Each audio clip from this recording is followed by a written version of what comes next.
साहित्यिक कार्यक्रम शब्द सृजनामा तपाईलाई स्वागत छ। सूत्रधार रामविकास। शब्द सृजनालाई तपाईँ काठमाडौँमा रेडियो थाहा सञ्चार 99.4 बाट र थाहा सञ्चार नेटवर्कको साझेदार रेडियो स्टेशनहरूबाट देशैभर सुन्न सक्नुहुन्छ। शब्द सृजना casual interview, book review, discourse र गसिपको वरिपरि घुम्ने गर्छ।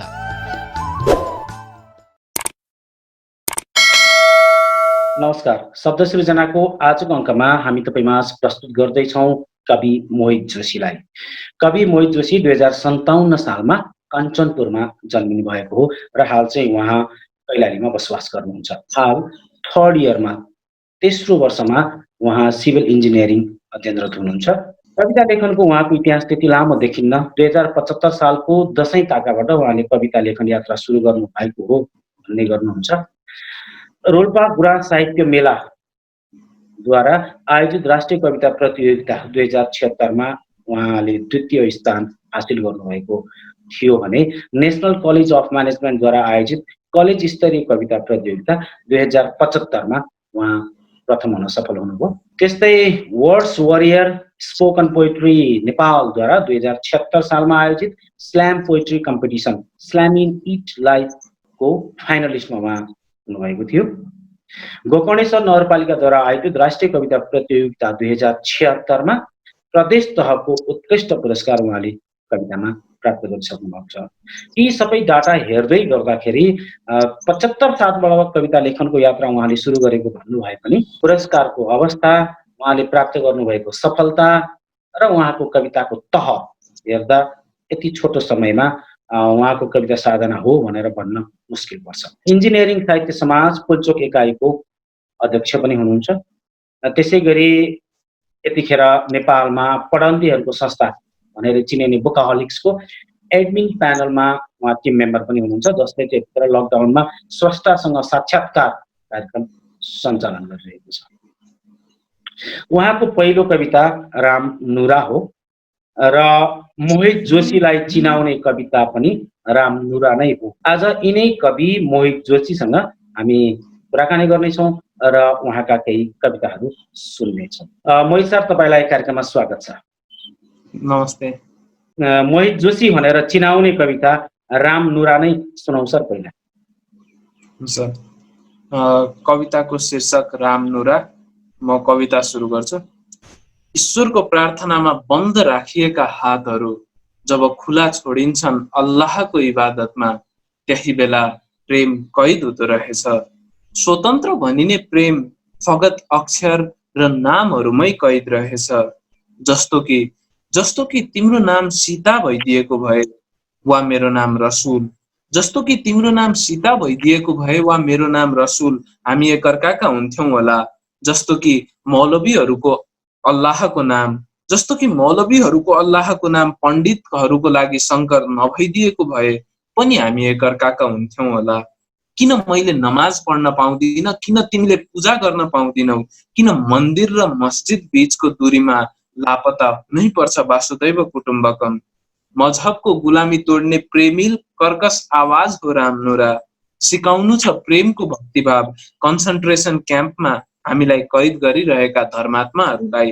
बसाल्नु छ काफिरहरूबाटै एक सहर रूह खुदा प्रेम इबादत भएको।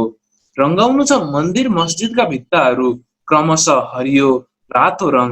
लेखिदिनु छ इतिहासका पानाहरूमा नुरा कुनै साजिद जुबेर वा मुहम्मदकी होइन, नितान्त रामकै हो अनि राम उसकै नुराको। गुन्जिरहनेछ यो आवाज सबै राम नुराहरूको सामूहिक विद्रोहको बिगुल बनेर। गुन्जिरहनेछ यो आवाज सबै रामनुराहरूको सामूहिक विद्रोहको बिगुल बनेर र घन्किरहनेछ मृत्युपछिको एकहोरो शङ्खनाद जस्तै धार्मिक पिजडाको मृत्युको उपमा बनेर।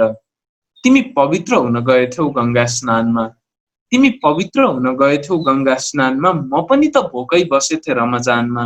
किन हामी मारिएनौ, कलिला पखेटा मात्रै काटिए, न उड्नै दियो एक आसमानमा, न दफन नै भयौ एकै मसानमा। अरे कुन आयात वा श्लोकमा लेखिएको छ तिमी मेरो जोरू हुन पाउँदिनौ र म तिम्रो पति।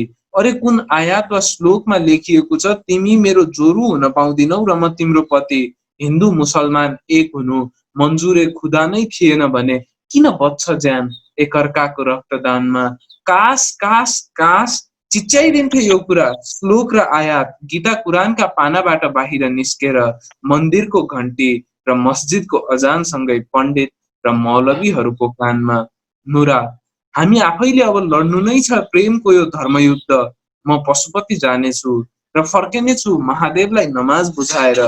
तिमी जामे मस्जिदमा पढिदेऊ न अल्लाहको लागि गीताको कुनै श्लोक, उडाइदेऊ दरगाहमा रातो सल र कृष्णको मूर्तिमा हरियो चद्दर। फाल्नेछ भेटिन अल्लाहको पनि मूर्ति पत्थर, हिन्दूहरू पुज्दै आफ्नो पुर्खाको खण्डहर। मौलवी र पण्डितलाई हुनेछ एकअर्काको कदर, बाडिनेछ मन्दिरमा तबर्रुक अनि मस्जिदमा प्रसाद। बाडिनेछ मन्दिरमा तबर्रुक अनि मस्जिदमा प्रसाद। भेटिनेछन् रामहरू आफ्नो नुराको बुर्काभित्रको माथामा कुमकुम भर्दै चिच्याइरहेका, कुबुल है कुबुल है कुबुल है। किन लड्नुपर्छ वेद र कुरान? अरे किन लड्नुपर्छ वेद र कुरान? हामीले सँगै पढेको वेद र कुरान दुवैमा एउटै कुरो त छ, भगवान सिर्फ एक हुन्, एकमेवाक्षरम ब्रह्म ला इलाहा इल्लल्लाह मुहम्मदुर रसूलुल्लाह। एकमेवाक्षरम ब्रह्म ला इलाहा इल्लल्लाह मुहम्मदुर रसूलुल्लाह। नुरा, मैले बुझेको एक खुदा र तिमीले बुझेको एक भगवान त्यो एउटै ऊर्जा त हो जो उत्पन्न हुन्छ हामी जस्तै एकअर्काको ताकुबमा रहेका रामनुराहरूको मिलनमा। आखिर मोहब्बत भन्दा ठुलो प्रार्थना के नै हुन्थ्यो र? आखिर प्रेम भन्दा ठुलो इबादत अर्को के नै हुन्थ्यो र? जौं हिँडन नुरा 7000 समुद्र पारी, जहाँ हिन्दू मुसलमान भन्ने छैन अरे। छैन अरे मेनुकाले ईसालाई मन पराउन रोक, त्यहाँ सीता मोहम्मद की हुन पाउँछे। घनश्यामहरू रदिफाको लागि दिल दिँदैछन्, सुलेमान कृष्णको बाँसुरी बजाउँदैछ, जुन धुनमा मुग्ध छे हिजाब लगाएकी मीरा। त्यहाँ सँगै देखौँला अयोध्या र मक्काको बात, मन्दिरको आरती र मस्जिदको अजान एकै साथ, उर्दूमा गीता अनि संस्कृतमा कुरान अनुवाद। नुरा, तिमी राम की हौ, नुरा तिमी राम की हौ, नुरा तिमी राम की हौ। हजुर धन्यवाद। एकदम सुन्दर र गजब कविता सर यो कविताको त थुप्रो इम्प्रोभाइजेसन गर्नुभएको रहेछ सर। अब मैले युट्युबमा हेर्दाखेरि यो अगाडिको हात जोड्ने हात खोल्ने कुराहरू तपाईँको पुरानो कवितामा रहेनछ, यसमा यो थप्नु भएको रहेछ। कविता इम्प्रोभाइजेसनमा कतिको विश्वास राख्नुहुन्छ? मैले त एकदमै विश्वास राख्छु सर, नत्र त अब फर्स्टमा लेख्दाखेरि रामनुरामा त एकदम त्यो बिगिनर्सले लेखे जस्तो नै थियो।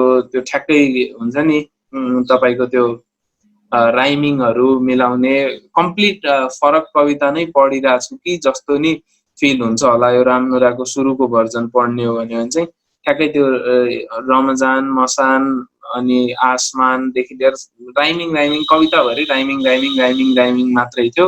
अनि पछि चाहिँ त्यो भाव चाहिँ नमर्ने गरी थुप्रो एडिट गरेर अनि युट्युबमै पनि 2-3टा भर्जनको छ होला। अहिले चाहिँ अब मलाई लगभग सेटिस्फाइड भइसके म रामनुरासँग चाहिँ। यो कविता पढ्दै गर्दाखेरि के लाग्छ भने मोहित जोशीलाई चाहिँ हिन्दू कल्चर र मुस्लिम कल्चर दुवैको राम्रो जानकारी छ।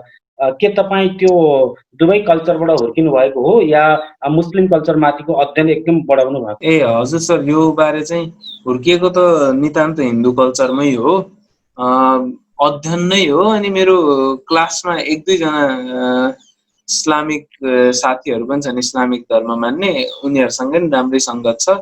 जस अरू त अध्ययन नै हो। अलि कुरानहरू पढेको थिएँ मैले त्यो बेला। यो कविता पढ्दै जाँदाखेरि तपाईँको मेहनत एकदमै देखिन्छ, अत्यन्त मेहनत देखिन्छ।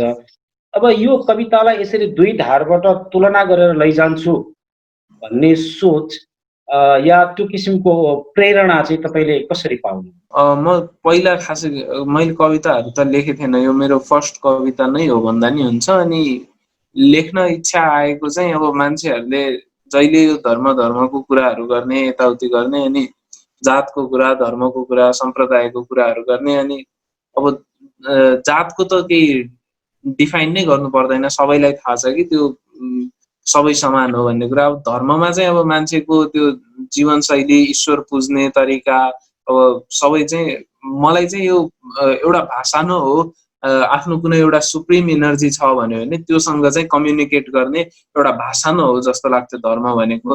अनि त्यो यदि एउटा भाषा हो भन्यो भने चाहिँ यिनीहरूमा समानता त होला।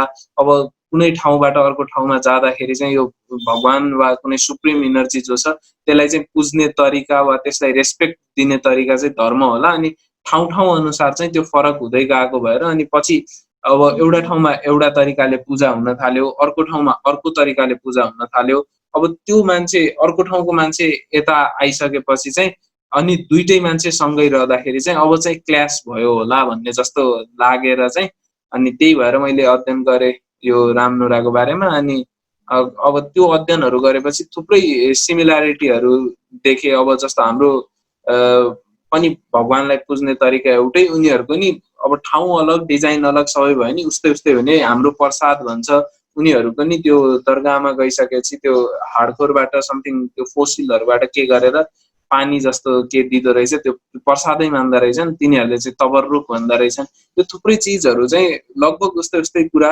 अब हामीले चाहिँ रातो चद्दर ओढाइदिने, उनीहरूले चाहिँ हरियो चद्दर ओढाइदिने, एउटा कलरलाई ल्याएर चाहिँ मान्छेले चाहिँ विभेदको लागि कलरलाई चाहिँ बिचमा उभ्याइदिएको, यो कुराहरू चाहिँ चित्त नबुझेपछि म चाहिँ एउटा प्रेम कविता लेख्छु भनेर इमेजिनेसन गरेपछि अनि एक दिन जस्तो मैले नाम सोचे पात्रहरूको। अनि मलाई खासमा यो कविता आफूलाई नि निकै प्रिय लाग्छ। यसको कारण चाहिँ मैले त्यो बेला लेख्दाखेरि चाहिँ यो मेरो नितान्त इमेजिनेसन मात्रै थियो। पछि चाहिँ एउटा न्युज पनि आएको थियो कि बागलुङको सुदिन आचार्य भन्ने मान्छेले चाहिँ बङ्गलादेशको कि पाकिस्तानको इस्लामिक केटी आमना खान भन्नेसँग बिहे गरे र परिवारले मानेरै बिहे गरे भन्ने कुरा आएपछि चाहिँ अब यो कस्तो रामनुराले नै क्यारेक्टराइजेसन पाएको हो रियल लाइफमा भन्ने जस्तो भएको थियो। अनि युट्युबमा चाहिँ जुन जुन रामनुराहरू छ त्यसमध्ये कुनवालामा चाहिँ त्यो आमना खान दिदीले चाहिँ कमेन्ट पनि गर्नुभएको थियो, पर्सनली फेसबुकमा नि पछि मेसेज गर्नुभएको थियो। त्योहरू भएको कारणले चाहिँ त्यो यत्तिकै इमेजिन गरेर लेखेको कुरा चाहिँ रियल भए जस्तो भएर मलाई आफूलाई नि चित्त बुझ्छ यो कविता चाहिँ। एकदम एकदम सुन्दर सर। तपाईँले यसको रचना गर्व पनि मैले सोध्नै खोजेको थिएँ, तपाईँले बताउनुभयो। र यो कविताको सफलता, जो कविता लेखिसकेपछि त्यस किसिमको समाचार तपाईँले देख्नु र पात्रहरू, कविताका पात्र चाहिँ वास्तविक जीवनमा चाहिँ साँच्चीकै व्यक्ति बनेर तपाईँसँग सम्पर्क आउनु, यो पक्कै पनि गजबको चिज हो। मोहित सर, अर्को पनि एउटा कविता सुनाउँ। लकडाउनकै बेला लेखेको कविता सुनाउँछु। यो सुनाउँदाखेरि चाहिँ सुरुमा एउटा कोट छ, रुसु भन्ने एउटा दार्शनिकले भनेको, man is burn free and everywhere he is in change भन्ने। मान्छे चाहिँ स्वतन्त्र जन्मिन्छ र जन्मिसकेपछि ऊ जताततै जङ्जिरहरूले बेरिन्छ भन्ने। मेरो कविताको शीर्षक छ कठपुतलीको कविता। त्यो बल गोल हान्न सक्थ्यो, त्यो बल गोल हान्न सक्थ्यो, डोरी चलाउनेले खुट्टा अल्झाइदिएपछि फुटबलर बन्ने इच्छा छोडिदियो कठपुतलीले। त्यो बल गोल हान्न सक्थ्यो, डोरी चलाउनेले खुट्टा अल्झाइदिएपछि फुटबलर बन्ने इच्छा छोडिदियो कठपुतलीले। डोरी चलाउनेले अडिसनमा एक्सप्रेसन बिगारिदिएपछि एक्टिङ नजान्ने एक्टिङ गरिरह्यो कठपुतलीले। बनाइरहेको मास्टरपिस चित्र आफ्नै हात नियन्त्रणमा नभएर बिग्रदा आफ्नो कलामा कालो रङ्ग दलेर बिर्सियो चित्रकारी कठपुतलीले। गीत गाउँदा मुख खोल्नै नदिएपछि गुनगुनाउनै छोडिदियो कठपुतलीले। तर कविता लेखिरहेको कठपुतलीले जे गर्दा पनि खसाएन कलम। डोरी चलाउनेलाई मन परेकै छैन उसले आफ्नो मर्जीले चलिरहेको। कविता लेखिरहेको उसलाई ईश्वरको पनि कठपुतली हुन मन्जुर थिएन। डोरी चलाउनेले कलम झार्न खोज्यो, हातबाट पाना टाढा गर्न खोज्यो।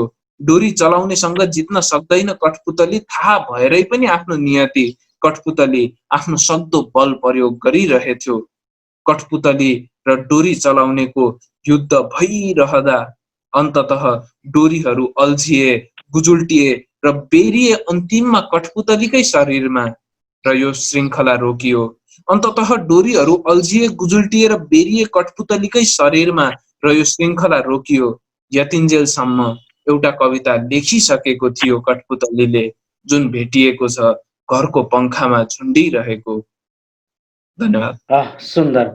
मैले मोहित सरलाई यो दुईटा कविता सुनिसकेपछि मलाई एउटा सोध्न मन लागेको कुरा, तपाईँले भन्ने गर्नुभएको छ 2075 सालबाट लेखन यात्रा सुरु गरेँ भनेर र रामनुरा कवितालाई तपाईँ पहिलो कविता मान्नुहुन्छ। रामनुराभन्दा अगाडि 2-4 वटा मैले कविता चोरेर पनि लेखेँ भन्नुभएको छ। खास त्यो चोरीको कुरा कस्तो थियो? कसरी प्रभावित हुनुभयो तपाईँ? ती चोर्नलाई तपाईँलाई केले बाध्य बनायो? त्यो चाहिँ सुरुमा चाहिँ त्यो युट्युबहरूमा त्यो नेपाली कविताहरू रेकर्ड गराएको हुन्थ्यो अनि आई एम आर्ट वर्क भन्ने च्यानल देखेको थिएँ। अनि त्यसमा चाहिँ कविताहरू हेऱ्यो अब कुनै राम्रो लाग्ने, कुनै चाहिँ कस्तो योभन्दा त मै पनि लेख्न सकिहाल्छु कि भन्ने जस्तो भएको थियो। अनि मलाई नि अब लेख्यो भने त रेकर्ड गराउँथे भन्ने भएको थियो। अनि त्यसपछि चाहिँ मैले अब लेख्छु भन्ने भयो। अब सुरुमा लेख्न बसेँ, खासै केही आउँदैन। अनि त्यसपछि मैले शराब र जिन्दगी भनेर लेख्छु सोचेँ। अनि त्यो टाइटल राखेँ। अब लेख्न खोज्छु, अलिअलि दिमागमा आउँछ, कसरी के गर्ने आउँदैन। अनि नेटमा चाहिँ यो उर्दू शायरहरूले खुब लेख्या हुँदो रहेछन् यो शराब र जिन्दगीलाई कम्पेयर गरेर। त्योहरू यताउति हेरेर चाहिँ त्यहाँबाट टक्क आइडिया लिए जस्तो गरेर यतापट्टि लेखेँ थिएँ। अनि सर्लक सर्लक यसरी नै 1-2टा कविताहरू लेखेँ मैले, फेसबुकमा हालेँ पनि। खासै कसैले थाहा पनि पाएन। अब त्यो अब कत्रो छ, अब दुनियाँमा कसले लेखिराख, कसले थाहा पाउँछ होला र भने मैले हालेँ। कसैले थाहा पनि पाएन। अनि 2-3 चोटि यस्तो गरिसकेपछि चाहिँ पछि आफैलाई चित्त बुझेन। अनि यो कहिलेसम्म यही गर्ने त, अब जहिले यस्तो गरेर पनि भएन, यसरी त राम्रो नि लेखिँदैन होला। जहिले ठिक्क ठिक्क फेसबुकमा त जसले जे हाले नि राम्रो त लेखिहाल्छ जस्तो फिलिङ भएपछि होइन म आफै लेख्छु भन्ने भयो। अनि मैले चाहिँ त्यसपछि अब यो कविता पढेर लेख्नुभन्दा चाहिँ बरु म केही विषय अध्ययन गर्छु, अध्ययन गरेपछि नलेज भएपछि त लेख्न सकिहालिन्छ नि भनेर चाहिँ त्यो पहिला लेखेकोहरू सबै फेसबुकबाट डिलिट गरिदिए, कसैले देख्यो भने अब लाज हुन्छ भनेर। अनि त्यसपछि चाहिँ रामनुरा मैले अध्ययन गरेर लेखेँ। मैले मोहित सरलाई यही अहिले विषयवस्तु अध्ययन गरेर लेख्छु भन्नुभयो। नेपालमा अनुसन्धान गरेर रिसर्च गरेर कविता लेख्ने अलिक थोरै कविहरू छन्। तपाईँ पहिला विषयवस्तुलाई विषयवस्तुले तपाईँलाई हिर्काएपछि अध्ययन गर्न थाल्नुहुन्छ या पहिला कुनै टपिक छानेर अध्ययन गर्नुहुन्छ र पछि कविता बनाउन खोज्नुहुन्छ? कहिलेकाहीँ चाहिँ केही कुरा कतै बाटोमा सुन्यो, केही भयो अनि त्यसले चाहिँ टच गर्यो भन्यो भने चाहिँ त्यसपछि अब त्यो बारे विषयवस्तु खोज्ने हो। कहिले चाहिँ अब नेटमा कुनै मिथकहरू पढ्दाखेरि वा कुनै महाभारत या केहीको मैले केही मिथकहरू भेटेँ भन्यो भने त्यो मिथक पढ्दा पढ्दै दिमागमा यो त यसरी बिम्ब आउन सक्छ भनेर आउँछ। त्यो त अब कहिले हिर्काएपछि अध्ययन गर्छु, कहिले चाहिँ अध्ययन गर्दा गर्दै चाहिँ केही नयाँ कुरा आउँछ र अनि लेख्न थाल्छु। एउटा सिभिल इन्जिनियर अध्ययन गर्दै गरेको नक्सा बनाउने हातहरूले कविता बनाउँदाखेरि चाहिँ त्यो मनमा कस्तो अनुभूति हुँदो रहेछ सर? अब त्यो त कविता लेख्छु। अब पहिला पहिला अब कलमले लेखिन्थ्यो, अचेल अब ल्यापटपमा लेखिन्छ। खासै अब के भन्नु, त्यो त उस्तै उस्तै हो। तपाईँले नक्सा बनाउँदा नि एक किसिमको डिजाइनिङ गर्नुहुन्छ, अध्ययन गर्नुहुन्छ, क्राफ्ट हो त्यो पनि, कविता पनि क्राफ्ट हो। अनि तपाईँको अध्ययनको विषयवस्तुले चाहिँ कविता लेख्नलाई कतिको सहज, अथवा तपाईँको सिभिल इन्जिनियरिङको अध्ययनको कुन चिज चाहिँ तपाईँले कविता लेखनमा प्रयोग गर्न अथवा लेखनको लागि सहयोगी भएको छ? सिभिल इन्जिनियरिङ अध्ययनको त त्यस्तो खासै अहिलेसम्म मैले त बिम्ब बनाएको चाहिँ छैन सिभिल इन्जिनियरिङबाट। त्यही भएर केही पनि छैन भन्नुपर्छ। एउटा भनि नि गर्छन् कि साइन्स पढेका मान्छेहरूले कविता लेखे भने या इन्जिनियरले कविता लेखे भने अनौठो मान्छन्। तपाईँका साथीहरूका माझमा तपाईँले कविता लेख्दै गर्दाखेरिको तपाईँले बिर्सनै नसक्ने त्यस्तो केही अनुभव जसको साथीहरूबाट पाउनुभएको त्यस्तो प्रतिक्रिया केही छन् त्यस्तो? धेरै त त्यस्तो त छैन। जस पुलचोकमा हाम्रो त्यो साहित्य लेख्ने ग्रुप छ, हाम्रो त्यो इन्सा सरी हजुरले भनिहाल्नुभयो इन्जिनियरिङ साहित्य समाज भन्ने। त्यसमा हामी प्रत्येक वर्षबाट दुई तिनजना चाहिँ हुन्छन् लेख्ने खाले, अनि अरू चाहिँ सुन्नलाई आउने हुन्छन्। अनि जस अब लेख्छन्, अब कोहीले चित्र बनाउँछ, कोहीले कविता लेख्छ, कोही गीत गाउलान्।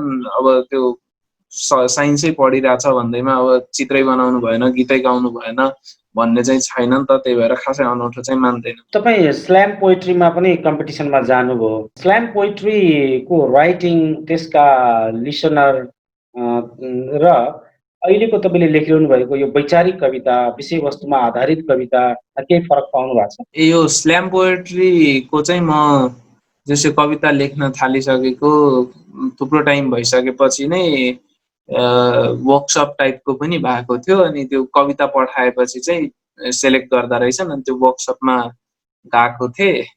कविता लेख्न सिकाउने खाले वर्कसप भन्न चाहिँ मलाई त्यस्तो धेरै इफेक्टिभ चाहिँ लागेन त्यो कुरा। अब भर्खरै केही पनि लेख्न नजानेको मान्छे छ भन्यो भने उसको लागि लेखन सुरुवात गर्नको लागि चाहिँ ठिकै पनि होला।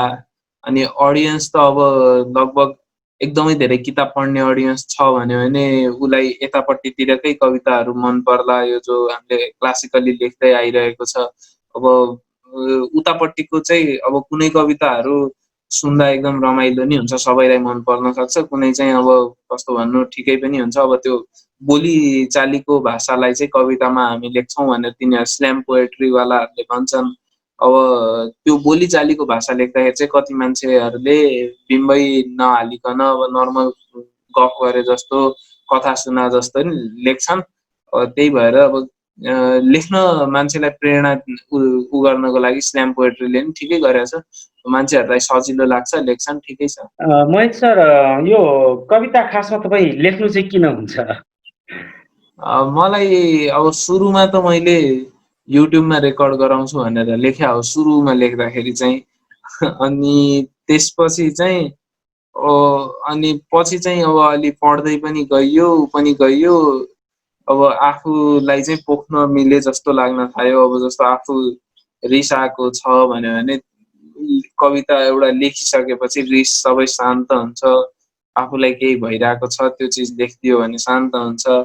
अनि मेन त्यही होला, अब एउटा सेटिस्फ्याक्सन मिल्छ कविता लेखिसकेपछि, आनन्द आउँछ भन्ने चिज नै हो मेन कुरा चाहिँ। तपाईँसँग मैले अलि अगाडि पनि इम्प्रोभाइजेसनको कुरा पनि गरेँ। तपाईँको कविता जुन किसिमको आइराखेको छ, अहिले भर्खर हामीले दुईवटा सुन्दाखेरि पनि त्यो तह, र हामीले युट्युबमा तपाईँका कविताहरू खोजेर हेऱ्यौँ भने, या छापिएका कविताहरू तपाईँले फेसबुकमा हाल्ने गर्नुभएको कविताहरू हेऱ्यौँ भने पनि यो 75 साल दशैँबाट मात्रै साधना गरेर प्राप्त भएको हो जस्तो हुँदैन। लामो तपस्या, लामो साधना, लामो अध्ययन हुनुपर्छ भन्ने किसिमको, त्यो किसिमको म्याच्योर्ड कविता तपाईँसँग छ। तपाईँको कविता इम्प्रोभाइजेसनमा चाहिँ तपाईँलाई सपोर्ट तपाईँले कसैसँग लिनुहुन्छ, या कसरी इम्प्रोभाइज गर्नुहुन्छ तपाईँ आफ्नो कविता? कविता लेख्ने कुरामा चाहिँ मेरो एकदमै मिल्ने साथी भनेको चाहिँ राजु झल्लु प्रसाद भन्ने छ एकजना, अनि अप्सरा केसी भन्ने छन्, अनि मेन भनेको यिनीहरू नै होलान्। मैले चाहिँ लेखिएपछि जस ल पढ भनेर चाहिँ उनीहरूलाई पठाउने, अनि कस्तो लाग्यो के लाग्यो सोध्ने। अनि अब अरू पनि छन्, विज्ञान राज भन्ने छन्, अनि शीतल उपाध्याय भन्ने आफ्नै कलेजको एकजना साथी छ, उनीहरूलाई नि पठाउँछु। जस अब उनीहरूले राम्रो लाग्यो भन्छन्, कहिले के लाग्यो भन्छन्, अब जस अनि यो ठाउँनिर चाहिँ या स्टार्टिङ अलि कमजोर भएको हो कि वा यता यस्तो भएको हो कि भन्छन्। अनि त्यो भनिसकेपछि मेरो इम्प्रोभाइजेसनको लागि मैले भन्ने साथीहरू तिनीहरू नै हुन्। अनि तिनीहरूले त्यस्तै यहाँनिर यही चेन्ज गर त कसैले नि भन्दैन, जो स्टार्टिङ अलिक कसिन्छ कि वा यतातिर अलि बिम्ब कमाए जस्तो लाग्यो यो भागमा कविताको, त्यस्तै कुराहरू गरिरहँदाखेरि चाहिँ अनि त्यसपछि चाहिँ अब त्यो कविता लेखिसकेपछि चाहिँ 1-2 हप्ता वा 1 हप्ता मिनिमम नै म खासै हेर्दिनँ त्यो कवितालाई। त्यसपछि अनि केही समय अलि भइसकेपछि अनि फेरि हेऱ्यो, अनि त्यो बेला आफूलाई भर्खरै लेखिसक्दाखेरि त त्यस्तो केही लाग्दैन, पछि हेर्दाखेरि चाहिँ यहाँनिर यस्तो भावे राम्रो हुन्थ्यो, यस्तो यस्तो भन्ने भएर चाहिँ अनि पछि चाहिँ त्यसरी इम्प्रुभ गर्दै जान्छु। फेरि अर्को एउटा कविता सुनाऊ सर। अब सुनाउने कविताको शीर्षक चाहिँ भोलि मलाई रोबोट बनाइनेछ। म कविता सुरु गर्छु। भोलि मलाई रोबोट बनाइनेछ, भोलि मलाई रोबोट बनाइनेछ, मेरो छोरीले चाल पाउली कि नाइ कि उसको बुवा रोबोट बनिसक्यो। भोलि मलाई रोबोट बनाइनेछ, मेरी छोरीले चाल पाउली कि नाइ कि उसको बुवा रोबोट बनिसक्यो। म सक्षम साबित भइन मान्छे भइरहन, त्यसैले सक्षमहरू मलाई रोबोट बनाउनेछन्। मान्छे रहिरहन यहाँ सम्पन्न हुनुपर्छ, जो सम्पन्न रहन सक्दैनन् उनीहरूले रोबोट बन्नुपर्छ। रोबोटको सन्तान मान्छे नै रहेको इतिहास छैन। कोही रोबोट बन्नुभन्दा मान्छे अवस्थामै आत्महत्या गर्छन्, तर परिवार हुनेहरूको आँट कहाँ? हामीलाई जब रोबोट बनाइन्छ हाम्रो मुटु झिकिन्छ, रोबोटहरूको भागमा प्रेम हुँदैन, हात गोडा फलामका झै राखिन्छ, टाउकोबाट गिदी झिकेर फिट गरिन्छ एउटा स्पेसल चिप जसमा कोड हुन्छ निश्चित कार्यको। जब मान्छे रोबोट बन्छ ऊ मान्छेहरूको गुलाम बन्छ। जब मान्छे रोबोट बन्छ ऊ मान्छेहरूको गुलाम बन्छ। मान्छेले अराएका काम चुपचाप गर्छ, मृत्यु पनि उसको स्वामित्वमा रहँदैन। त्यसपछि अराएको काम गर्दा गर्दै कुनै दिन पाठ पूर्जामा खराबी आयो भने रिपेयर कस्ट अनुसार निर्धारित हुन्छ रोबोटको आयु। अराएको काम गर्दा गर्दै कुनै दिन पाठ पूर्जामा खराबी आयो भने रिपेयर कस्ट अनुसार निर्धारित हुन्छ रोबोटको आयु। पाठ पूर्जालाई र जब सकिन्छ रोबोटको आयु। अराएको काम गर्दा गर्दै कुनै दिन पाठ पूर्जामा खराबी आयो भने रिपेयर कस्ट अनुसार निर्धारित हुन्छ रोबोटको आयु र जब सकिन्छ कुनै रोबोटको आयु। पाठ पूर्जालाई रोड बिल्डिङ पुल के बनाउन सकिन्छ प्रयोग गरिन्छ र रोबोटको पाठ पूर्जाको पनि भोग गर्छ मान्छे। र यसरी मान्छेबाटै बनेको रोबोटको पाठ पूर्जाको पनि भोग गर्छ मान्छे। रोबोटहरूको लागि दिन रात साँझ सब एउटै हो, क्यालेन्डर चाहिँदैन उसलाई, किनकि रोबोटहरू थाक्दैनन्। मान्छेहरूले नै प्रोटोकल त्यसरी नै बनाएका छन्। रोबोटहरूका लागि दिन रात साँझ सब एउटै हो, क्यालेन्डर चाहिँदैन उसलाई, किनकि रोबोट थाक्दैन। मान्छेहरूले प्रोटोकल नै त्यसरी बनाएका छन् कि उसको आविष्कार नै नथाकिकन मान्छेको सेवा गर्न भएको हो। आजसम्म रोबोटले मान्छेले बनाएको प्रोटोकल नमानेको इतिहास छैन। मान्छेहरूले प्रोटोकल नै त्यसरी बनाएका छन् कि उसको आविष्कार नै नथाकिकन मान्छेको सेवा गर्न भएको हो। आजसम्म रोबोटले मान्छेले बनाएको प्रोटोकल नमानेको इतिहास छैन। जुन दिन रोबोटहरू लेख्नेछन् प्रोटोकल, मान्छे रहने छैनन् धरतीमा। भोलि मलाई रोबोट बनाइनेछ र आज मेरो दिमागमा एउटा रोबोटको आविष्कार नभइसक्दा मेरो पुर्खाहरूले रोबोट बन्नु परेको थियो कि थिएन। धन्यवाद। यो कविताको थोरै रचना गर्व सुनाउनुहुन्छ सर? यो कविता अब कस्तो भनौँ, यो मैले चाहिँ मजदुरहरू भनेको अब रोबोट जस्तै हुनु नि। मजदुर जो बन्छ ऊ चाहिँ जो सम्पन्न हुन सकेन उसले मजदुरी गर्नुपर्छ। मजदुरी गर्नेको चाहिँ आफ्नो हातमा केही पनि हुँदैन, मजदुरहरूलाई शोषण मात्रै गरिरहेको छ। अनि जो धनीहरूले चाहिँ नियम बनाउने उच्च ओहदाका मान्छे हुन्छन्, सिधै धनी भन्दा पनि त्यो उच्च ओहदाका मान्छेले नियम नै यसरी बनाउँछन् कि त्यो तल्लो ओहदाका मान्छेले मात्रै मान्नु परोस् टाइपको कानुन चाहिँ शोषणै गर्नलाई नै बने जस्तो बनेको छ। अब मजदुरले न प्रेम राम्रोसित गर्न पाउँछ, न केही न पैसा राम्रो कमाएको छ, न केही छ। अनि जब मजदुर मर्छ त्यो बेला पनि उसको अब मजदुर जस्तो घर बनाइरहेको मजदुर छ भने ऊ कहीँबाट खस्यो केही भयो भने अब उसको उपचारको लागि खर्च कति लाग्छ त्यो अनुसारले मात्रै उसको उपचार गरिदिने कि नगरिदिने डिसाइड गर्छ त्यो मालिक जसले चाहिँ मजदुरलाई काम गराइरहेको। त्यही भएर चाहिँ यो मजदुरहरू चाहिँ काइन्ड अफ रोबोट जस्तै भइसके भन्ने कुरा चाहिँ लेख्न खोजेको हो यसमा। अनि रचना गर्दा त्यही मजदुरहरूलाई नै सम्झेर लेखेको हो। अर्को कुरा चाहिँ यो भविष्यमा चाहिँ मान्छेहरू साँच्चीकैमा पनि रोबोट बनिहाल्छन् कि वा अहिले हाम्रो टाइम टेबल सबैजना रोबोट मसिन जस्तो भइसक्यो। मान्छेहरू भविष्यमा यो विनाश प्रकृतिको जति भइरहेछ त्यो भइरहँदाखेरि मान्छेहरूलाई अक्सिजनको कमी हुँदाखेरि यताउति हुँदाखेरि चाहिँ कोही गरिब छ यस्तो छ भन्यो भने चाहिँ उसले चाहिँ रोबोट बन्नुपर्ने र धनीहरू मात्रै चाहिँ मान्छे बनेर बाँचिरहन पाउने उनकी जस्तो कल्पना आइरहेको थियो। अनि मैले यो कविता त्यसरी लेखेको। तपाईँले अघि एउटा कुरा के भन्नुभयो भने मैले खासमा चाहिँ कविता लेखेको युट्युबमा रेकर्ड गर्नलाई भन्नुभयो, र तपाईँका युट्युबमा कविताहरू हामीले खोजेर हेऱ्यौँ भने हजारौँ भ्युजहरू भएको कविताहरू छ।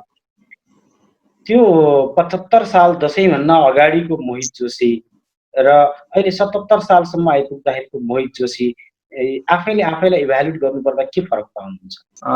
त्यो बेला मोहित जोशीले युट्युबमा रेकर्ड गराउनको लागि लेखिरहेको थियो, अब चाहिँ युट्युबमा रेकर्ड गराउँछु भनेर नै चाहिँ लेखेको छैन, अब आफ्नै लागि लेखिरहेछ भन्ने चिज चाहिँ फरक छ। अझ यसो भनौँ, त्यो बेलामा युट्युबको पछि तपाईँ हुनुहुन्थ्यो, यतिखेर तपाईँको पछाडि युट्युब छ। कविता र निबन्ध दुईटाको विधागत फरक त पक्कै छ। अझैभरि के पनि बहस हुने गरेको छ भने यो गद्य कविताका हरफहरू जोडिदियो भने निबन्धका हरफहरू अथवा कविताका स्ट्यान्जा चाहिँ निबन्धको प्याराग्राफमा कन्भर्ट हुन्छ भनेर एउटा बहस, एक किसिमको समालोचना हुने गरेको छ। तपाईँ आफ्नो कवितालाई लाइन जोड्दाखेरि पनि निबन्ध नबन्ने तर्फ कसरी सचेत हुनुहुन्छ? मलाई चाहिँ त्यस्तो धेरै यो चिजहरूमा म ख्याल गर्दिनँ। मलाई नयाँ नयाँ शैलीहरूमा लेख्न मनपर्छ। अनि नेपालको हेर्ने हो भने मैले धेरै नेपाली चाहिँ पढेको पनि छुइनँ। अनि मैले खासमा फलो गर्ने भनेको मैले कविताहरू चाहिँ प्राय विदेशी राइटरकै पढिरहेको हुन्छु, इन्डियन होस् कि विदेशी होस्।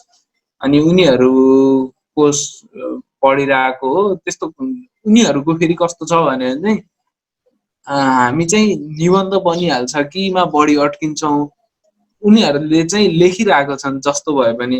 एउटा मिना कन्दसामीको कविता छ जसको चाहिँ एउटा लाइन कविताको हरेक प्याराग्राफ जो स्ट्यान्जा टाइपको छ, उसको त्यो tomorrow someone will arrest you भन्ने कविता छ। त्यो चाहिँ हरेक लाइन चाहिँ तीनटा सेन्टेन्सको एउटा लाइन बनाएको छ।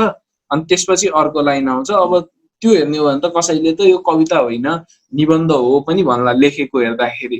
तर यस्तो पावरफुल छ त्यो कविता। अब त्यसलाई निबन्ध भन्नेहरूले भनिराखोस्, उसले पावरफुल लेखिसक्यो। मलाई चाहिँ त्यस्तो लाग्छ है। त्यो कन्टेन्ट हुनुपर्छ, बिम्बहरू हुनुपर्छ, त्यसमा सबै चिज हुनुपर्छ। हेर्दाखेरि अब जस्तो होस् जे होस् त्यो कविता थाहा पाइहालिन्छ यो कविता हो भनेर, निबन्ध थाहा पाइहालिन्छ यो निबन्ध हो भनेर जस्तो लाग्छ मलाई चाहिँ यो कुरामा।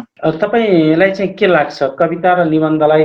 जस्तो तपाईँले पनि भन्नुभयो विदेशी राइटरको प्याराग्राफ फर्ममा पनि कविता आइराखेको छ, 3 लाइनको एक स्ट्यान्जा भनेर आएको छ। नेपालमा पनि प्याराग्राफ फर्ममा, अनुच्छेद फर्ममा कविता लेख्ने केही कविहरू छन्, लेख्छन् पनि, लेखिएका पनि छन् नेपालीमा पनि। तपाईँलाई चाहिँ के लाग्छ कुन चिजले चाहिँ कविता र निबन्धमा फरक पार्छ? निबन्ध बाँधिएको हुन्छ, नाममै निबन्ध छ होइन। त्यो निबन्ध बाँधिएर त्यो एउटै उसलाई अलग अलग डाइमेन्सनबाट हेर्दै गएर एउटा टक्क स्टार्टिङदेखि एन्डसम्म त्यो थाहा भइहाल्छ। अब कविता एकदम स्वतन्त्र राइटरले आफ्नो तरिकाले हुन्छ, निबन्ध नि राइटरले आफ्नो तरिकाले लेख्या हुन्छ। अचेल त बिम्बात्मक कवितात्मक निबन्धहरू पनि लेखिरहेको छन्। कवितामा चाहिँ मोस्टली बिम्बहरू नै। अब त्यस्तै हो। म त अब राजा पुनियानीले पनि लेख्छन्, के अरे त्यो अनुच्छेदवाला फर्मेटमा लेखेका छन् कविताहरू। अब त्यो कविता चाहिँ बिम्बहरू, रूपकहरू अनि उपमाहरू अनि पोएटिक टुल्सहरूले चाहिँ कविता र निबन्धलाई फरक पार्छ जस्तो लाग्छ। जस्तो अब त्यो निबन्धमा चाहिँ अलङ्कारहरू भेटिँदैन, त्यो शब्द अलङ्कारहरू, अर्थ अलङ्कारहरू अनि श्लेष जोहरू। अब यो हाम्रो कविताहरूमा चाहिँ कस्तो हुन्छ भने नि, अब त्यो एलिट्रेसनहरू, ओनोमोटोपोई, यो कस्तो भने अब त्यो शेक्सपियरको कवितामा त्यो फुल फ्याथम 5 दाइ फादरलाई एफएफएफएफ को रिपिटेसन हाम्रो नेपाली कविताहरूमा पनि भेटिन्छ। त्यो कफीको कप क क क क को रिपिटेसन, यस्तो चिजहरू चाहिँ निबन्धमा भेटिँदैन। अनि रिदमहरू, राइमहरू, कविताको आफूभित्रको जो इन्टरनल राइमिङ प्याटर्नहरू बनेर आइरहेको हुन्छ, यो चिज चाहिँ निबन्धमा भेटिँदैन। यही चिजहरूले नि निबन्ध र कविताको चाहिँ फरक तुल्याउँछ जस्तो लाग्छ है मलाई चाहिँ। पोएटिक टुल्सहरू प्लस बिम्बहरू अनि प्रतीकहरू अनि मेटाफोर, सिमिलेहरूले चाहिँ फरक पार्छ जस्तो लाग्छ। एलिटरेसन र एसोनेन्स दुईटा कुरा चाहिँ कवितामा बढी पाइन्छ। मेटाफोर, सिमिले त निबन्धमा पनि प्रयोग गर्न सक्ने चिज भइहाल्यो। पोएटिक टुलले चाहिँ तपाईँलाई निबन्ध र कविता फरक पार्छ भन्ने तपाईँको कुरा रह्यो। तपाईँले अघि राजा पुन्यानीको कुरा गर्नुभयो, भारतीय नेपाली कवि भन्छौँ हामी। नेपालमा बसेर नेपालमै प्याराग्राफ शैलीको कविता लेख्ने चाहिँ निमेष निखिलको कविता हेटौँडाबाट पढेको छु भने काठमाडौँबाट प्रसन्न घिमिरेको मैले कविता पनि त्यो फर्ममा पढेको छ। नेपालमा लेखिन्छन् त्यस्तो कविताहरू। तपाईँले भन्नुभयो नयाँ ट्रेन्ड फलो गर्ने। नयाँ ट्रेन्ड फलो गर्नलाई त नेपालमा नयाँ ट्रेन्ड हो कि होइन भन्नलाई नेपाली कविता को अध्ययन पनि जरुरी होला। नेपाली कवितालाई अध्ययन नगरिकन नयाँ कविता नयाँ नेपालीमा नयाँ केही ल्याउन सकिएला र सर? नेपाली कविता अध्ययन मैले ठिकै ठिकै गरिरहेको हो। मसित खासमा यो कुरा के भन्दाखेरि किताबहरू किन्नलाई चाहिँ म त्यस्तो धेरै मसित त्यो पैसा सायद त्यस्तो हुँदैन। भर्खर चाहिँ यो पिडिएफमा नेपाली कविताको किताबहरू पनि भेटिरहेको छ। अब चाहिँ मैले यो त्यसमा अब यो थुप्रै.com भन्ने भर्खर आएको रहेछ। योहरूमा चाहिँ अनलाइन पढ्न पाइने किन्न पाइनेमा सस्तो पर्दो रहेछ। अब चाहिँ किन्ने सोचेको छु। विदेशीहरूको चाहिँ सजिलै फ्रीमा पिडिएफहरू भेटिहाल्छ। त्यही भएर चाहिँ मैले अहिलेसम्म त्योहरू पढिरहेको हो। नेपाली मैले त्यस्तो धेरै चाहिँ किताबै पढेको चाहिँ छैन। मैले नेटमा खोजेर यो कविताकोश.com.बाट चाहिँ प्रत्येक राइटरको लगभग 10-12वटा कविता त्यसमा भएको चाहिँ सबैको चाहिँ मैले पढेर सकाएको हो अनलाइनमा भेटिने जति। अब त्यो बुकै चाहिँ खोजेको छैन। अब मलाई चाहिँ के लाग्छ भने एउटा राइटरको 10-12वटा प्रतिनिधि कविता पढेको छ भने चाहिँ यो राइटरको मुख्यतया स्टाइल यो हो, यो राइटरको यो हो भनेर चाहिँ थाहा पाउन सकिन्छ। अब राजा पुन्यानीको चाहिँ अर्को लस्कर भन्ने किताब सरले चाहिँ मलाई दाइले चाहिँ मलाई बुक नै मेल गरिदिनु भएको थियो पिडिएफ। त्यसबाट चाहिँ त्यो पढेपछि यिनले पनि लेख्दा रहेछन् भन्ने थाहा पाएको हो। महेश सर फेरि अर्को एउटा कविता सुनाउँ। अब सुनाउने कविताको शीर्षक चाहिँ स्वतन्त्रता। मैले एउटा चरालाई छोपेर पिजडामा राखेको थिएँ। मेरो बस शौक थियो चरा छोप्नु। उसलाई आफ्नो तरिकाले हुर्काउनेछु सोचिरहँदा चराले पिजडाका बारहरू बङ्ग्याउन खोज्नु, भाग्न खोज्नु मलाई असह्य भयो। उसले भाग्न खोज्दा उसलाई मनपर्ने मकै, गहुँ, धान खानलाई दिए। हतारमै खाएर पुनः भाग्न खोजिरह्यो। उसलाई त्यो पिजडाबाट झिकेर अर्को झन् भव्य पिजडामा राखिहेरे। ऊ भाग्न चाहन्थ्यो त्यहाँबाट पनि। नभागोस् भनेर अब त्यो पिजडामा अर्को चरी पनि राखिदिए। उनीहरू सम्भोग गर्न थाले। यसपटक हतार थिएन त्यहाँ। त्यो चरा यसरी लिप्त भयो मानौ यो उसको अन्तिम सम्भोग थियो। यता म आफ्नो जित कल्पिरहेथे, तर जसै सम्भोग सकियो उसलाई फेरि भाग्नु नै भयो। कुनै दिन उसले भाग्न खोज्दा पिजडाका बारहरूमा हिर्काए। कुनै दिन कोठामा त्यही प्रजातिको अर्को चराको मासु पकाएर खाए। कुनै दिन कोठामा ठुलो चिल ल्याएर छोडिदिए। कुनै दिन भोकै राखे, कुनै दिन टन्न खानलाई दिए। निकै दिन यही श्रृङ्खला चलिरह्यो। साम दाम दण्ड भेद भय केही सिप नचलेपछि मलाई वाक्क लाग्यो र मैले पिजडाको ढोका खोलिदिए। यसपटक ऊ त्यहाँबाट निस्किएन। पिजडा फोड्न लामो सङ्घर्ष गरेको चरा पिजडाको ढोका खुल्लै हुँदा पनि त्यही बसिरहेको छ। तिम्रो स्वतन्त्रताको परिभाषा के हो? वाह, सुन्दर सर, सुन्दर कविता। मैले तपाईँलाई फेरि जोड्न चाहेँ। अब बुकाहलिक्सको एडमिन टिममा हुनुहुन्छ, प्यानलमा हुनुहुन्छ र अहिले बुकाहलिक्सले एकदम चर्चित कार्यक्रम सञ्चालन गरिरहेको छ जसको कोअर्डिनेसन तपाईँले पनि गरिरहनु भएको छ। लकडाउनमा स्रष्टासँग साक्षात्कार कार्यक्रम। यतिखेर चाहिँ स्रष्टाहरू सबैलाई सुन्दै गर्दाखेरि नेपाली ट्रेन र तपाईँ आफूले लेख्दै गरेको ट्रेनमा चाहिँ के फरक पाउनुहुन्छ? नेपाली मैले अलिक फरक विषय चाहिँ लेख्न खोजिरहेको छु जस्तो लाग्छ। जस्तो मैले आफ्नो कविताहरूमा समलैङ्गिकताको कुराहरू लेख्न खोजेको छु। त्यो चिज चाहिँ अब त्यता कसैले नि कुरा त्यो भूमिका श्रेष्ठ चाहिँ आउनु भएको थियो तेस्रो लिङ्गी। उहाँको चाहिँ किताबै रहेछ समलैङ्गिकताको बारेमा हाम्रो बोल्न आउनु भएकोमा। अरू अब जो राइटरहरू छन् त्यताबाट चाहिँ त्यो बारे लेखिएको खासै सुनेन। अब मलाई नि यस गाह्रो। तपाईँले स्वागत नेपालको जिगलु भन्ने उपन्यास छ, त्यो पनि समलैङ्गिकतासँग सम्बन्धित छ। त्यो पनि नेपालमै छ। त्यो अर्को पनि एउटा। अब फरक त कस्तो हुन्छ? अब फरक लेख्नको लागि चाहिँ अब मैले आफूले अहिलेसम्म कम्प्लिट फरक नै भेटेको भनेको विदेशी राइटरहरूमा यताउतिमा चाहिँ बङ्गलादेशको बुद्धदेव दासगुप्ताको कविताहरू चाहिँ मलाई आजसम्म मैले त्यस्तो कुनै पनि साहित्यकारको कसैको पनि मैले जति विदेशी पढेँ जे पढेँ बुद्धदेव दासगुप्ताको कविताहरू अर्कै छ, त्यस्तो मैले कसैको पनि भेटिनँ। त्यसपछि फरक लागेको भनेको चार्ल्स बुकस्कीको कविता। त्यस्तो कविताहरू मैले न नेपालीमा पढेँ न अरू भाषामा पढेँ, कसैको पनि पढेन। अब अरू रुमीहरू यताउतिहरू नेरुदाहरूको हिक्मेट, अब क्रान्तिकारी कविताको लागि लोर्का हिक्मेटहरूको कविताहरू त्योहरू सबै आफ्नो आफ्नै शैलीमा बवाल छ। तर सबैभन्दा अब त्यो मलाई चाहिँ आफूलाई चाहिँ साइन्स फिक्सन, हाम्रो सरूभक्त सरले नि लेख्नु हुँदैछ सायद, मलाई चाहिँ कविताहरूमा साइन्स फिक्सन र मिथोलोजीमा चाहिँ फोकस भएर लेख्न मन छ आफूलाई चाहिँ। अनि मिथ र साइन्स फिक्सनलाई के फ्युजन गर्न चाहनुहुन्छ? कतै चाहिँ फ्युजन भएर आउँछ होला। मैले एउटा कवितामा लेख्न खोजेको थिएँ कि जुन पहिला महाभारत 18 दिन चलि आएको थियो, यो चाहिँ अहिले एउटा टाइम लुप जसरी हरेक दिन हाम्रै आँखा अगाडि, हाम्रै समाजमा, हाम्रै घरभित्र, हाम्रो देशमा विदेशमा जता पनि यो महाभारत चाहिँ टाइम लुप जसरी आज सुरु हुन्छ फेरि आजै सकेर भोलि फेरि त्यही ठाउँबाट सुरु भयो जस्तो यो महाभारत चाहिँ पहिलाको जो 18 दिन एक युग चलेको थियो, यो महाभारत चाहिँ प्रत्येक दिन टाइम लुप जसरी चलिरहेको छ।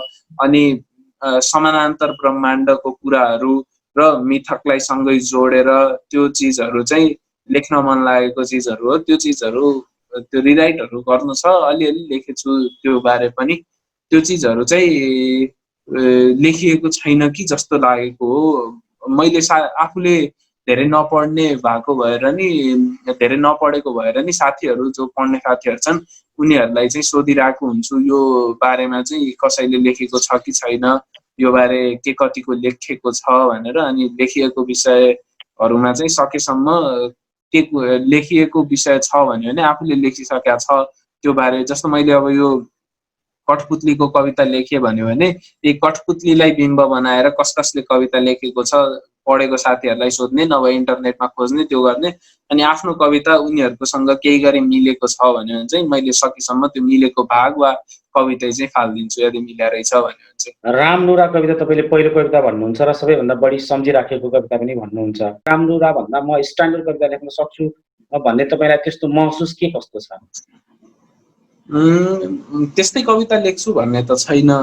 मलाई सकेसम्म हरेक कविता पढ्दाखेरि चाहिँ फरक फ्लेभर आओस् भन्ने चाहिँ हुन्छ। कुनै पढ्दाखेरि यसमा अध्ययन भेटियोस्, कुनै पढ्दाखेरि चाहिँ यसमा कला पक्ष बढी मजबुत देखियोस्, कुनै पढ्दाखेरि यसमा विभत्स रसमा होस्, कुनै पढ्दाखेरि अरू करुण रसमा होस्, कुनै पढ्दाखेरि शब्द वर्ड प्लेहरू बढी होस्, कुनै पढ्दाखेरि केही होस्। त्यो सबै चाहिँ हरेक कविता पढ्दाखेरि चाहिँ पाठकले सकेसम्म फरक कुराहरू पाउन्, फरक शैलीहरू बनाउन खोजेको पाउन्, फरक विषय पाउन् जस्तो लाग्छ मैले आफूले लेख्दाखेरि चाहिँ। अब रामनुरा भन्दा उत्कृष्ट लेख्न सक्छु होला, अब लेखिरहेको छु। अब कति कविताहरू रामनुरा जतिकै प्रिय पनि लाग्छ मलाई आफूलाई, लेख्न सकिन्छ जस्तो नै लाग्छ, लेख्न सक्छु जस्तो नै लाग्छ। कविता लेखेर नेपालमा बाँच्न सकिन्छ जस्तो लाग्छ तपाईँलाई? अब अङ्ग्रेजीमा ट्रान्सलेट गर्न सक्यो र राम्रो लेख्न सक्यो भने चाहिँ बाँचिन्छ पनि होला। रामनुरा कवितालाई अङ्ग्रेजीमा ट्रान्सलेट गर्नु पर्यो भने त्यो ट्रान्सलेसन त नेपाली फिलिङ्स, फ्लेभर र नेपाली साइकोलोजी ट्रान्सलेसन हुन सक्ला र? त्यो त ट्रान्सलेटरले गर्ने कुरा हो। जस्तो अब हामीले पाब्लो नेरुदाले त इङ्ग्लिसमा लेखेको कविता होइन नि त, हामीले तर अङ्ग्रेजीमा पढ्दाखेरि हामीलाई कहीँ पनि कतै पनि केही पनि कमजोरीहरू भेट्दैनौँ हामीले। जसरी अब मेरो त्यो रामनुरा कविता अङ्ग्रेजीमा ट्रान्सलेट गर्दाखेरि उर्दू शब्दहरूको मिठास हराउला वा नेपाली शब्दहरूको मिठास हराउला भन्ने कुराहरू आउन सक्छ। मलाई लाग्छ नेपाली भाषामा त्यो कविता लेखिरहँदाखेरि उर्दू शब्द चाहिँ अर्को भाषाको आइरहेछ भन्यो भने अङ्ग्रेजीमा ट्रान्सलेट गर्दाखेरि पनि उर्दू शब्दहरूलाई उर्दू नै रहन दिएर संस्कृत शब्दहरू जुन जुन छ त्यहाँनिर त्यसलाई संस्कृत नै रहन दिएर नेपालीको चाहिँ भावानुवाद गर्ने सक्ने राम्रो मान्छे छ भन्यो भने चाहिँ त्यो कविताको मिठास रहन्छ जस्तो लाग्छ। नेपालीलाई मात्रै ट्रान्सलेट गर्ने, उर्दूलाई उर्दू नै छोडिदिने, संस्कृतलाई संस्कृत नै छोडिदिने सक्यो भने चाहिँ गर्न सकिन्छ जस्तो लाग्छ। अब रामनुरा त भयो, अब अरू जस्तो अघि सुनाएको स्वतन्त्रता, यो कट्टलीको कविता अनि रोबोटवाला, यो कुराहरू त सजिलै ट्रान्सलेट गर्न, झन् सजिलै ट्रान्सलेट गर्न सकिन्छ जस्तो नि लाग्छ। त्यो तपाईँले अहिले पछाडि सुनाउनु भएको कविता त इन्टरनेसनल थिममा छ। इन्टरनेसनल थिमवाला त सजिलै ट्रान्सलेट भइहाल्छ, त्यो त समस्या भएन। अब मैले तपाईँलाई अर्को कुरा पनि जोड्न चाहेको, तपाईँ अहिले जति पनि कुरा मसँग गरिरहनु भएको छ अथवा तपाईँले जुन किसिमले एन्सर दिइरहनु भएको छ अथवा आफ्नो विचार अभिव्यक्त गरिरहनु भएको छ, त्यो हिसाबले तपाईँले अहिले आफ्नो सिभिल इन्जिनियरिङको भन्दा बाहिरको अध्ययन एकदम बढाइरहनु भएको जस्तो लागेको छ। यसले तपाईँको अध्ययनलाई चाहिँ, आफ्नो एकाडेमिक अध्ययनलाई चाहिँ केही असर पारेको छैन? यो अब मेरो मेन अहिले अध्ययन बढी गरेको मैले भनेको लकडाउन भएरै हो। अहिले त्यस्तो धेरै अध्ययन गर्ने नि मौका मिलेको थिएन। अब मैले यो लेख्न थालेको 1.5 वर्ष भयो, 1.5 वर्षै भनौँ न, अब 2 वर्ष पुग्न लाग्यो दसैँमा। अब लेख्न थालेको त्यति भयो, पढ्न थालेको 1 वर्ष जस्तो नि भएको छैन मेरो। सुरुमा त लेखेँ मात्रै अलिअलि, मैले अनि लेखेको नि प्राय लकडाउनमै बढी लेखेँ। मैले पहिलाको 1.5 वर्षमा 8-9वटा मात्रै लेखेको थिएँ, अहिले लकडाउनमा 25-30 वटा जति लेखेँ। अब त्योहरूमा काम चाहिँ रिराइटहरू चाहिँ गर्नुपर्छ, त्यही अब त्यही भएर पहिला त्यस्तो धेरै पढ्दा नि पढिनँ, लेख्दा नि लेखिनँ। अहिले लकडाउनमा चाहिँ फाइदा गरेको छ। मोहित सरलाई मैले अर्को कुरा के सोध्न चाहेँ भने, जस्तो तपाईँले नेपालीभन्दा बढी विदेशी कविका अथवा राइटरका राइटिङ्सहरूलाई, त्यो पनि अझ क्रिएटिभ टाइपको अथवा स्टाइलिस्टिक्स टाइपको तपाईँले अध्ययन गरिरहनु भएको छ। नेपालमा चाहिँ के चिज कमी छ होला जसले गर्दा इन्टरनेसनल मार्केटमा, अनुवाद बाहेक है सर, इन्टरनेसनल मार्केटमा नेपाली टेक्स्टहरू, नेपाली फ्लेभरहरू जान सकिरहेको छैन? अब त्यसको लागि त मैले नेपाली धेरै पढेपछि नै आन्सर दिँदा ठिक हुन्छ। तर मलाई चाहिँ कतिपय विदेशी कविताहरू भन्दा चाहिँ नेपाली कविताहरू पढ्दाखेरि पनि लास्टै राम्रो नै लाग्छ नेपाली कविताहरू। विदेशी कविताहरू अब कतिको चाहिँ अब त्यो भाषा फरक पर्ने भएर मलाई बुझ्न नि अलिक समय चाहिँ लाग्छ। त्यो शब्दको डिक्सनरीहरू हेर्नुपर्छ बेला बेलामा इङ्ग्लिस कविताहरू पढ्दाखेरि। तर कति कविताहरू चाहिँ एकदम राम्रो ट्रान्सलेटर हुने हो भन्यो भने चाहिँ, अनि विदेशको अडियन्स वा कुनै एउटा प्लेटफर्म, अब यतिकै विदेशमा छापिएपछि पनि सुरुमा त कुनै न कुनैको नजरमा त पर्नु पर्यो, कुनै न्युज पेपरवाला वा कुनै केहीको नजरमा परेर एकचोटि छापियो भन्यो भने त माथि आउने हो नि। जस्तो अब हाम्रै यता दाई हुनुहुन्छ, बुकहलिक्सकै टिम मेम्बर विवेक अधिकारी दाई, उहाँको अङ्ग्रेजी कविता अहिले अब त्यहाँ कुन चाहिँ एपेरोन रिभ्यू कि के भन्ने पेनिन्सुलाको टप लिटरेरी म्यागजिन हो, त्यसमा चाहिँ उहाँको अङ्ग्रेजी कविता छापिने भएको छ। अब उहाँले चाहिँ अब कविताहरू त्यसरी नै लेख्दै थुप्रो लेख्नु भएको छ, त्यसरी नै राम्रो राम्रो सम्पादन गर्दै गएर छपाउनु भयो। उहाँले ट्रान्सलेट नि एकदम राम्रो गर्नुहुन्छ। उहाँले जस्तै गर्ने खतरा खतरा गर्न थाले यताउति भन्यो भने त, अनि कुनै एउटा लिटरेरी म्यागजिनहरूको नजरमा पर्यो त्यो किताब भन्यो भने चाहिँ चल्छ होला। मलाई चाहिँ त्यस्तो नचल्नुको रिजन सायद मान्छेहरूको नोटिसमा आएको छैन कि, वा पब्लिसिटी राम्रो भएन कि, वा ट्रान्सलेट गरिएका कविताहरू कस्ता थिएमा पनि फरक पर्छ। अब जस्तो भुपी शेरचनको कविता, हरिभक्त कटुवालको कविता, शैलेन्द्र साकारहरूको कवितालाई ट्रान्सलेट गर्यो, राम्रोसित गर्न सक्यो भन्यो भने चाहिँ विदेशमा नचल्ला जस्तो चाहिँ मलाई लाग्दैन। अब त्यो 3 जना नाम भने पनि अब थुप्रै नामहरू भए, सिम्पली त्यो 3टा नाम भने मैले। प्रायः जस्तो यङ जेनेरेसनहरूको चाहिँ कुरा कस्तो आउने गर्छ भने, हामीलाई त अग्रज पुस्ताले वास्तै गर्दैन र माथि बढ्न पनि दिँदैन भनेर धेरै यङ जेनेरेसन जो त्यो शक्तिशाली लेख्ने कविहरू छन् उहाँहरूको गुनासो हुने गर्छ। तपाईँको त झन् लामो समय पनि भएको छैन, छोटो समयमा कविताहरू एकदम चर्चाको शिखरमा गएका छन्। तपाईँले चाहिँ त्यो पुस्तान्तरको जुन त्यो जेनेरेसन ग्याप छ, हामी कहाँ पहिलो पुस्ता दोस्रो पुस्ता भनेर चिनिएका साहित्यकर्मीहरूको, त्यसको पीडामा, त्यसको पेलाइमा पर्नु भएको छ कि छैन? म आफू चाहिँ त्यस्तो धेरै परे जस्तो चाहिँ लाग्दैन। अब उता दार्जिलिङबाट राजा पुनियानी दाई, मनोज बोगटी दाईहरूले राम्रैसित कुरा गर्नुहुन्छ। कुनै दिन दाई यो कविता यसो हेरिदिनु न भन्यो भने पनि पढेरै रिभ्यू गरिदिनुहुन्छ। अनि एक दिन मैले भुपिन सरलाई पनि, भुपिन दाईलाई पनि एक कविता पठाएको थिएँ, यो कठपुतलीको कविता भन्ने फेसबुकमा राखेको थिएँ। अनि अब कस्तो लेखिरहेको रहेछु त, अग्रजहरूले कस्तो मान्दा रहेछन् भनेर सो कविता पठाएर हेरौँ न त भनेर चाहिँ पठाएको थिएँ। उहाँले हेरेर राम्रोसित मन पर्यो भन्यो भने किन मन पर्यो सही, त्यसरी नै सबै भनिदिनु भएको थियो। अब आफूले चाहिँ कुन तरिकाले अनुजहरूले नि अग्रजसित कुरा गर्छ वा आफ्नो कुरा कसरी राख्छ त्यो कुरामा फरक पर्छ जस्तो लाग्छ। अब कुनै बेला उहाँहरूको टाइम नभएर मेसेज रिप्लाई नगरेको, त्यो नगरेको नि हुनसक्छ। त्यो बेलामा आफूले नि हम्बल तरिकाले कुरा राख्नु पर्यो, गर्नु पर्यो। त्यस्तो धेरै फरक अग्रजहरूले गर्छन् कि गर्दैनन् चाहिँ मलाई थाहा भएन त्यो चिजमा। मैले चाहिँ जोसित जतिपल्ट कुरा गरेको छु राम्रैसित कुरा गर्नु भएको छ। मलाई चाहिँ त्यस्तो धेरै यो कुरामा नराम्रो लागेको छैन अहिलेसम्म। कार्यक्रमको अन्तिम समय पनि आइसकेका छौँ। अर्को एउटा कविता सुनाउनु सर। यो कविता चाहिँ मैले आजै लेखेको कविता सुनाउँछु। यो क्रान्ति गरिरहनेछु। टाइटल चाहिँ झुट र जालसाज मिसाएर तिमीले लेखेको मिथक जस्तो इतिहासमा मेरो नाम जसरी लेख्न मन छ लेख्नु, म बेपरवाह यो क्रान्ति गरिरहनेछु। झुट र जालसाज मिसाएर तिमीले लेखेको मिथक जस्तो इतिहासमा मेरो नाम जसरी लेख्न मन छ लेखिरहनु, म बेपरवाह यो क्रान्ति गरिरहनेछु। तिम्रो इतिहासमा मलाई जमेको पानी भनेर लेख्न सक्छौ। म बाफ बनेर उठ्नेछु र बर्सिदिनेछु बर्सिनु नै पर्ने ठाउँहरूमा। तिम्रो इतिहासमा मलाई अविकसित बिरुवा भनेर लेख्न सक्छौ। म लेउ र लाइकेन जस्तै उम्रिदिनेछु तिम्रा पत्थरका शालिगहरूभरि। म बेपरवाह यो क्रान्ति गरिरहनेछु। म भाला, फर्सा, बन्दुक केही उठाउने छैन। तिमीप्रति र इतिहासमा भएका घटनाहरूप्रति केही द्वेष राख्ने छैन। म इतिहासको सबै दमन बिर्सिएर एक बेग्लै चमकका साथ मुस्कुराउनेछु हरेक दिन। आफू जसरी बाँच्नु पर्ने हो त्यसरी नै बाँचिदिनेछु। आफू आफू भएरै हरपल मुस्कुराएरै बाँचिदिनेछु। के मेरो यो चमकले तिमीलाई परेशान बनाइरहेछ? के मेरो यो मुस्कानले तिम्रो टाउको दुखाउँछ? के मेरो यो हाँसोले तिमी खलबलिरहेका छौ? के तिमी मलाई टुक्रा टुक्रा भएर विखण्डन भएको हेर्न चाहन्थ्यौ? तिमीले मैले जन्मिने जमिनभरि नजन्मिँदै पीडा मात्रै राखिदियौ।